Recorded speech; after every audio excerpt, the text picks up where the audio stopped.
Bonjour, bienvenue à l'émission Sortir de la boîte, un podcast qui vous propose de mettre en lumière, de façon originale et interactive, les organismes communautaires de notre région. Aujourd'hui, je souhaite la bienvenue à Kay Dion. Bonjour, Kay. Bonjour. Alors, agente de développement et de communication chez Parrainage civique des Bois-Francs. Oui. Parrainage civique. On va y revenir dans un petit instant pour savoir un petit peu qu'est-ce que tu fais. Alors, sortir de la boîte, c'est un concept d'émission tout à fait particulier. On lance un dé, on a des questions et impact, rêve, souvenir, défi et curiosité. Voilà les 5 catégories possibles pour découvrir ton organisme. Intéressant. J'aimerais donc savoir ce que c'est. Parrainage civique? Parce que là, il y a le mot parrainage et il y a le mot civique. Oui. Mais encore. Il y a beaucoup de gens qui nous demandent c'est quoi le parrainage civique. Donc, le parrainage civique, c'est un organisme communautaire qui offre un service de jumelage entre citoyens, citoyennes et personnes avec une déficience intellectuelle. Mais plus encore, qu'est-ce que c'est? Mais encore? Donc, notre but, c'est vraiment de favoriser leur inclusion sociale, l'inclusion sociale de ces personnes-là à travers des activités de loisirs, en créant un lien significatif entre le filleul et le parrain-marraine.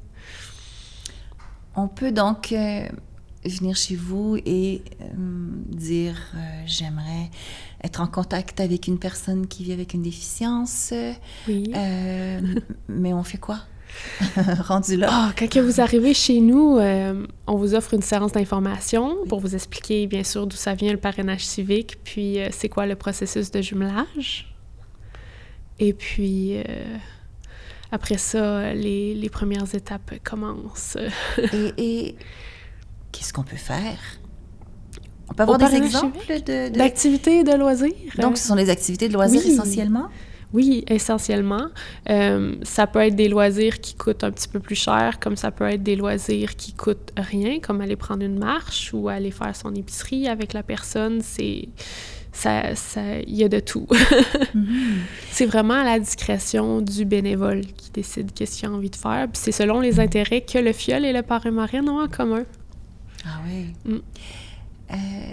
Est-ce que ça rejoint beaucoup de gens? Donc, c'est nécessairement du bénévolat, les gens de la communauté qui viennent chez vous pour rencontrer un filleul, une filleule à parrainer dans toutes sortes d'activités. Est-ce qu'il y a beaucoup de gens qui sont intéressés par ça? En ce moment, on a un grand besoin de bénévoles, mais souvent, oui, ceux-là qui viennent nous voir sont vraiment intéressés à être bénévoles. C'est des gens qui ont beaucoup de temps, mais en même temps, notre bénévolat, c'est pas un bénévolat qui est très prenant. Souvent, les gens sont très surpris par le fait que c'est pas très prenant comme bénévolat. C'est genre 3 heures par mois de bénévolat. 3 heures par mois? Oui. OK, on parle pas par semaine, là. Non, par mois. Puis là-dessus, nous, on a une vie associative assez remplie. Donc, souvent, nos activités peuvent compter dans le 3 heures par mois. Puis, on offre une activité par mois. Comment ça fonctionne? Est-ce qu'il faut être membre de Parrainage civique des Bois-Francs? Oui, il faut être membre pour devenir parrain-marraine. C'est quoi les qualités d'une bonne marraine ou d'un bon parrain? Ah, mon Dieu! De l'ouverture d'esprit. Oui. Faut être disponible. Je pense que c'est je pense que beaucoup de citoyens pourraient être bénévoles, mais souvent, ils s'inquiètent de ne pas être assez outillés pour accompagner ces gens-là. Puis nous, on s'intéresse vraiment aux citoyens et citoyennes, monsieur, madame, tout le monde. Donc, ils ne sont pas nécessairement formés pour être bénévoles. Puis nos filleuls, c'est des gens qui ont une déficience intellectuelle de légère à moyenne. Parce qu'on ne peut pas prendre de cas un peu plus difficiles à gérer, justement parce qu'on n'a pas des intervenants comme bénévoles. Oui. Mais nous, sur notre site web, on offre une formation. C'est 3 modules vidéo de formation pour aider les parrains-marraines ou les gens qui veulent devenir bénévoles à un peu savoir c'est quoi le rôle de parrain-marraine puis être mieux outillé pour le faire. Super. Ben, c'est très intriguant tout ça. On va d'abord lancer le fameux dé pour savoir dans quelle catégorie on se dirige, toujours en ayant à l'esprit le travail de parrain, de marraine, de parrainage civique des Bois-Francs. Moi, en plus, j'aime ça lancer des dés. Je fais des jeux de rôle sur table dans ma vie personnelle. Curiosité. Donc, dans cette boîte, il y a toutes sortes de questions, dont une sur la curiosité. Plusieurs. Qu'est-ce qui vous a le plus surpris en travaillant à cet organisme? Qu'est-ce qui m'a le plus surpris en travaillant à cet organisme? Je dirais que moi, avant d'arriver là-bas, j'avais moi-même des préjugés par rapport aux personnes avec une déficience intellectuelle. Je m'imaginais que c'était un peu tout le même genre de personnes, mais je veux dire, sont tellement différents les uns des autres. Puis c'est aussi des gens qui sont vraiment plaisants à côtoyer. C'est des gens qui vivent dans le présent, qui nous apprennent à profiter des petites joies de la vie. Puis je pense que c'est quelque chose, en tant que société, on gagnerait à réapprendre. J'imagine que les gens qui deviennent bénévoles chez Parrainage civique des Bois-Francs, ils ont aussi cette curiosité-là. Oui. Ils ont aussi beaucoup d'ouverture d'esprit. Oui. De ne pas être gêné ou mal à l'aise d'avoir en sa compagnie quelqu'un qui vit avec un handicap intellectuel. Oui, en effet. Puis souvent, ils font des sorties culturelles en ville, donc ils les sortent puis les mettent en contact avec des gens, puis là, ça défait les préjugés que les autres gens ont. Donc, c'est vraiment un véhicule... On est vraiment un véhicule important de transformation sociale. Oui, exactement. Exactement. Ça prend de la curiosité aussi pour comprendre ce qui se passe dans la vie de tous les jours des gens qui vivent avec cette situation-là et leur famille. Oui. Est-ce qu'il y a de la peur ou de l'inquiétude par rapport aux familles des personnes que vous parrainez? C'est-à-dire que, est-ce que ce sont nécessairement tous et toutes des adultes qui sont parrainés à Parrainage civique? On prendrait des ados, mais en ce moment, on n'a pas... OK. On n'a pas. Mais ça va vraiment de l'ado jusqu'à l'adulte, là, de tous âges. Et l'entourage des personnes que vous parrainez?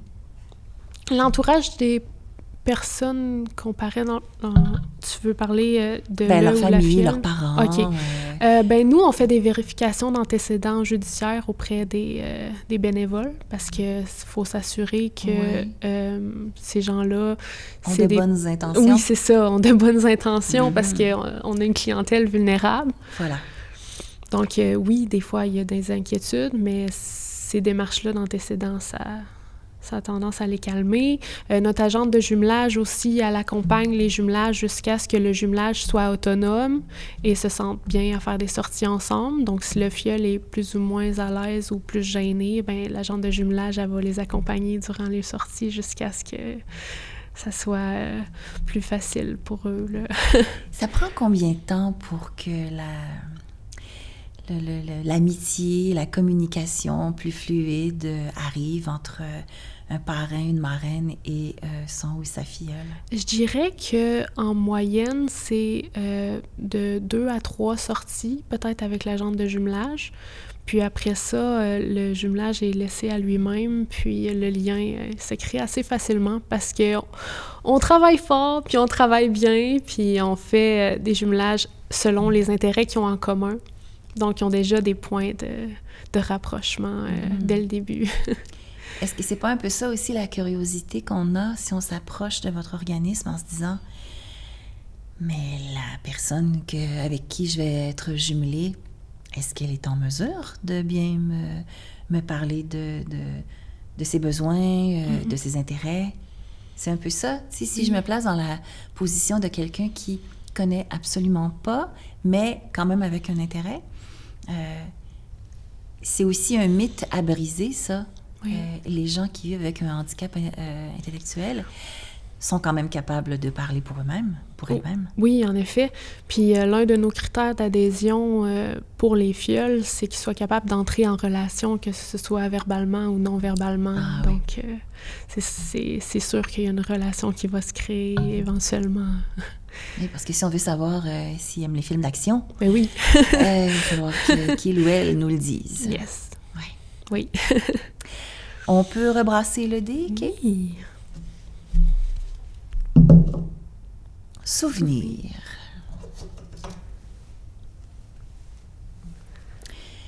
Y a-t-il un moment où vous ou votre organisme avez presque renoncé, mais finalement vous avez relevé le défi et ça vous a renforcé? Vous ou votre organisme? Oui, ça peut être toi, en fait. Est-ce que tu t'es dit, ah non, c'est trop pour moi, c'est trop compliqué, ou... Non, pas une fois, je me suis dit que c'était trop pour moi. En fait, pour moi, c'était l'emploi idéal. Ah oui? Pourquoi? Oui, je sortais de 2 ans à rester à la maison, à prendre soin de ma santé mentale, parce que moi, j'ai un trouble d'anxiété généralisée. Donc, être ici, ça me rend un petit peu anxieuse. Mais j'ai toujours été très bien accompagnée dans mon travail au parrainage civique des Bois-Francs, puis ils ont toujours fait tout pour m'accommoder le plus possible. Donc, c'est un organisme qui est très humain, qui est très à l'écoute des besoins de sa clientèle et de ses employés. Mm-hmm. Est-ce que tu considères donc que ce n'est pas une limitation, mais une force pour toi? Oui. Et de bien comprendre les filleuls? Oui, parce qu'il y en a beaucoup aussi qui vivent avec de l'anxiété. Ouais. Puis je comprends ça parce que je passe par là aussi. Il y a beaucoup d'anxiété, et surtout en ce moment, oui, dans la société en général, dans tout le pays, il y a beaucoup, beaucoup d'anxiété. Oui. C'est une certaine forme d'handicap à certains moments de la journée, parfois. Oui. On se dit, oh non, là, c'est trop. Je vais fermer la télé, je vais arrêter d'écouter les nouvelles. Oui. je vais mettre de la musique ou je vais aller en nature. Est-ce qu'il y a des trucs, Kay, pour fonctionner avec l'anxiété? Prendre des respirations, essayer de s'écarter de tout ce qui peut trop vous stimuler. Moi, souvent, quand que je me sens trop stimulée par rapport à mon anxiété, je préfère aller dans une pièce où il y a moins de son possible, moins de lumière possible, pour qu'il y ait moins de stimuli, puis que j'arrive à me calmer. J'ai aussi un fidget toy. Je sais pas trop c'est quoi le terme en français, mais c'est un jouet qui me permet de jouer avec puis de me sentir mieux parce que m'ancrer dans le présent, en fait. Puis dans mon corps, surtout. Parce que l'anxiété, ça se passe beaucoup dans le corps. Oui. Est-ce que sortir en nature, ça fait partie des possibilités de se calmer? Sortir en nature, prendre une marche, oui. Dans un boisé, dans la région ici, on a quand même accès assez facilement à des endroits où on peut aller marcher en nature. Oui, moi, en ce moment, je suis en télétravail à partir de Montréal. Donc, les petits boisés sont loin. Il y en a quand même pas mal de stimuli dans une grande ville. Oui, quand même. Mais je suis dans un immeuble à logement qui est très bien isolé. Donc, à part la construction, sinon, j'arrive à être calme. Que ce soit les nids de poules ou les édifices, oui, il y a beaucoup de bruit. Donc, il y a de ta part, Dion, une compréhension de l'intérieur de ce que peuvent vivre les personnes qui sont les personnes parrainées par parrainage civique, les filleuls dont on parle aujourd'hui. On lance le dé à nouveau? Oui. Curiosité. Alors, encore curiosité. Merci. Quel est l'aspect le plus gratifiant, mais souvent méconnu, dans ton travail? Oh! Je dirais que les personnes qui sont un peu plus âgées ne comprennent pas l'impact que peuvent avoir les médias sociaux pour une organisation comme la nôtre. Puis une grosse partie de mon travail, c'est d'animer nos réseaux sociaux dans l'espoir de toucher les plus jeunes à venir faire du bénévolat chez nous, parce qu'on a une population de bénévoles qui est assez vieillissante, qui s'en vont vers la retraite ou qui ont peut-être d'autres projets que continuer à faire du bénévolat chez nous. Donc, toucher les jeunes, c'est vraiment important. Puis, quand que les gens ils viennent nous voir puis disent « Ah, je vous ai connu par rapport à la page Facebook, puis les posts que vous faites, c'est super beau. » Puis ça... C'est très gratifiant pour moi. Ouais. Est-ce que c'est difficile d'attirer les gens plus jeunes à faire du bénévolat? Oui. Oui. Pourquoi, tu penses? Je pense que, comme tu as mentionné tantôt, il y a beaucoup d'anxiété. Il y a des préjugés aussi. Les jeunes, ils courent beaucoup. Que ce soit avec leurs études, que ce soit parce que maintenant ils doivent occuper, mettons, 2 emplois parce qu'ils ont de la misère à arriver dans leurs finances. Moi, j'ai un petit frère de 18 ans, puis je me suis rendu compte que c'est occupé à cette heure, maintenant, les jeunes d'aujourd'hui. Puis, je pense que c'est difficile pour eux de trouver du temps pour s'impliquer comme ça, parce que prendre soin d'eux autres aussi, c'est important. Puis ils délaissent ça vraiment souvent pour le travail ou les études. De ton point de vue, la conscience sociale et des jeunes et des gens de tout âge en général, est-ce qu'on est un petit peu plus individualiste qu'avant? Est-ce que c'est pour ça que c'est un peu plus compliqué d'avoir des bénévoles? Je pense pas que c'est une question d'individualisme. Je pense que c'est plus une question de... les gens, ils se rendent compte que c'est peut-être important de prendre soin d'eux, puis de prendre du recul. Le bénévolat, oui, ça a des bénéfices, mais des fois, ça l'ajoute à leur horaire, puis ça peut leur faire peur de s'impliquer davantage dans d'autres choses. D'en avoir trop. Oui. Oui. Ça crée de l'anxiété d'en avoir trop pris, finalement. C'est même une peur que j'ai moi-même, de dire oui à plein de choses, puis finalement, de ne plus avoir de temps pour moi. Mais ça, on entend ça souvent. Oui. On entend ça souvent. « Ah, j'en ai trop pris. » Oui. « Ah, là, ça déborde, là. J'y arriverai pas. » Et là, on se sent pas bien parce qu'on va décevoir des gens, parce que... Oui. Ah, la peur de décevoir, c'est... Source d'anxiété. Oui, énorme. Est-ce que toi, Kate, as déjà accompagné, as-tu déjà fait une sortie de loisirs avec une personne filleule de votre organisme? Ben moi, je suis là aux événements associatifs, donc je les côtoie un peu, les filleuls, puis sont adorables. Ça fait toujours du bien de passer du temps avec eux. Qu'est-ce que tu appelles les événements associatifs? Mettons le party de Noël. Oui. Il y a le dîner des parrains et marraines. On a le party de cabane à sucre qui s'en vient bientôt, mais comme l'émission sort en avril, ça va être déjà passé. Donc, le party de cabane à sucre, j'imagine que c'est quelque chose qui est moment très agréable pour tout le monde. Oui, c'est très agréable pour tout le monde. Profiter, se sucrer le bec en bonne compagnie. Et puis, bon, on est dans la belle région pour faire ça. Oui. Ça veut dire que il y a des choses de groupe qui se passent aussi avec l'organisme. Oui, il y a des choses de groupe. C'est justement toutes les sorties associatives que j'ai nommées. Comme on dit, nous, pour l'année prochaine, on a l'objectif d'avoir une activité à chaque mois, puis on va l'avoir atteint, cet objectif-là, d'ici là. Donc, c'est merveilleux. Puis souvent, des fois, si les parrains-marraines n'ont pas d'idée de sortie dans ce mois-ci, ben tout ce qu'ils ont à faire, c'est à s'inscrire à les activités qu'on propose ce mois-ci, puis leur temps de bénévolat va être fait. Donc, on leur facilite la tâche de cette façon-là aussi, puis on leur donne une occasion de faire des belles sorties. Des fois, c'est gratuit, des fois, c'est à faible coût. Voilà. On rebrasse encore une fois le dé. Souvenir.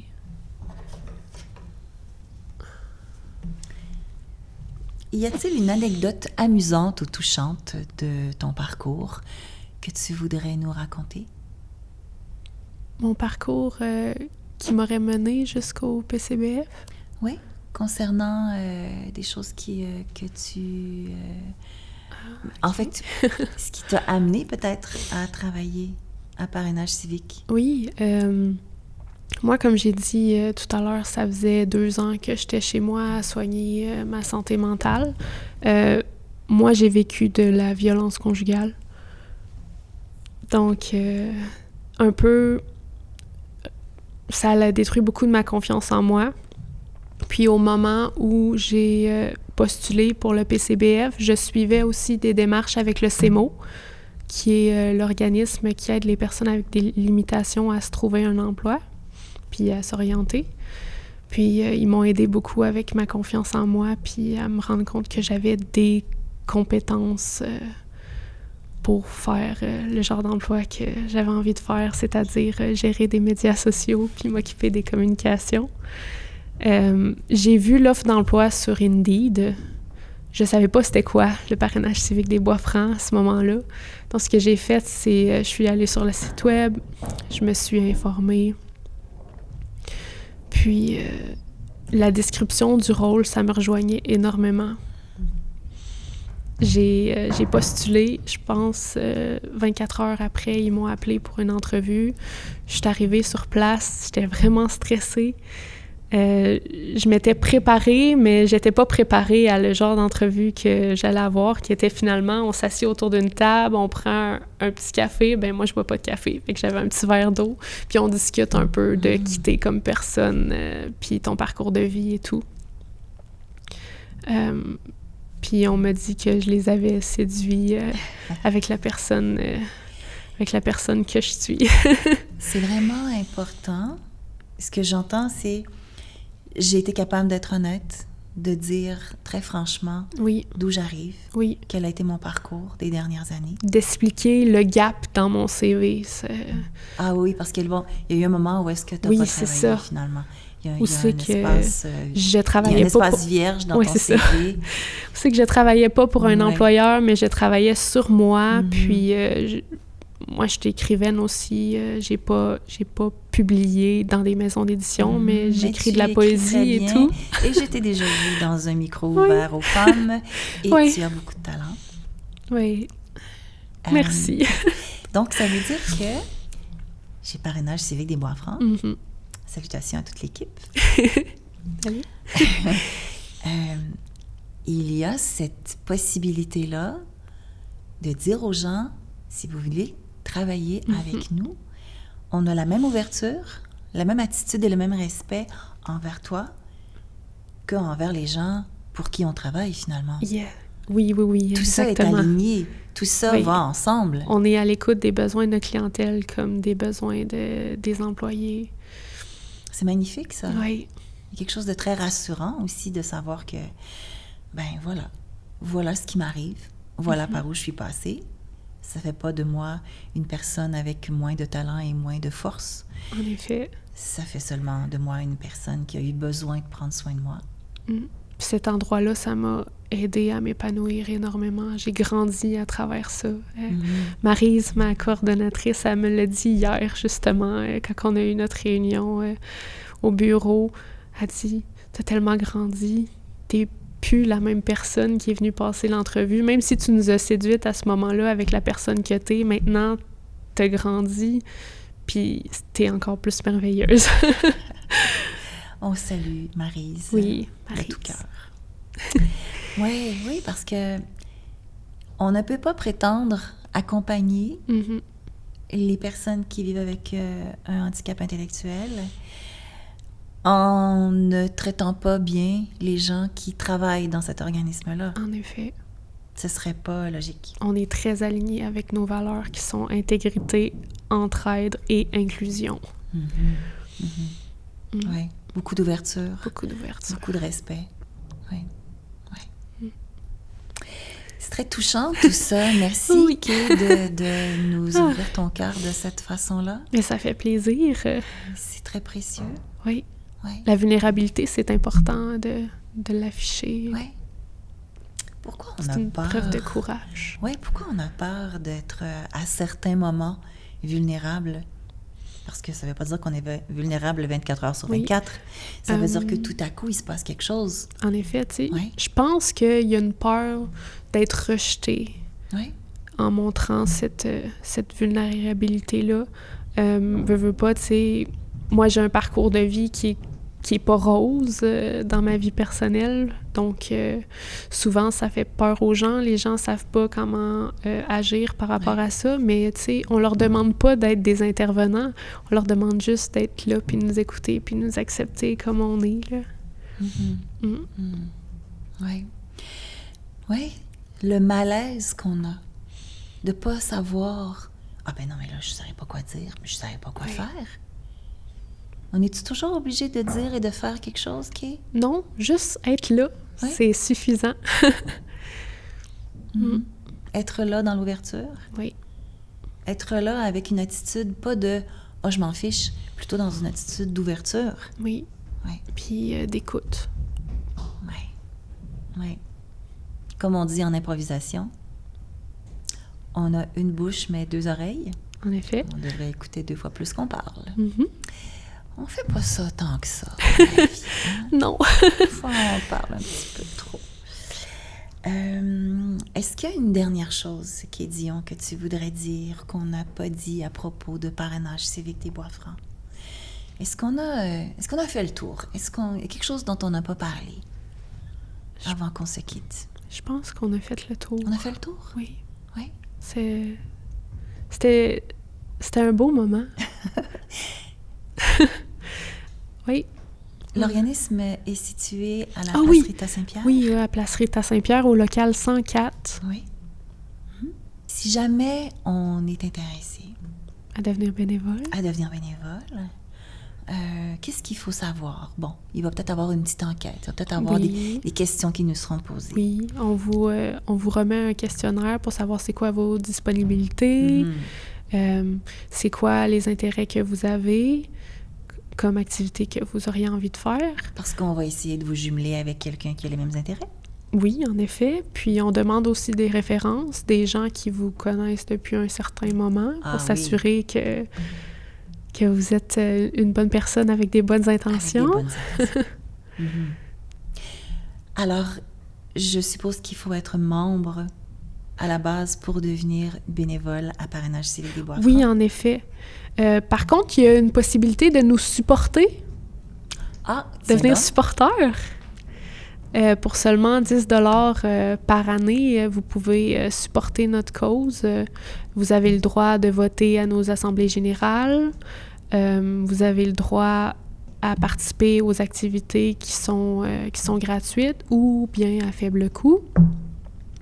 Donc, c'est une belle opportunité pour vous de soutenir votre cause sans devenir bénévole si jamais vous n'avez pas le temps dans votre horaire, en effet. Voilà. Donc, il y a plusieurs façons d'être solidaire de Parrainage civique des Bois-Francs. Et maintenant, on en sait beaucoup plus sur ce bel organisme qui fait une très grande différence dans notre communauté. Merci infiniment, Kay Dion. Ça fait plaisir. C'est tout pour aujourd'hui. C'était Sortir de la boîte, le podcast qui vous en donne un petit peu plus pour votre argent, pour parler des organismes communautaires de la région. Ici Danielle Leblanc. À très bientôt.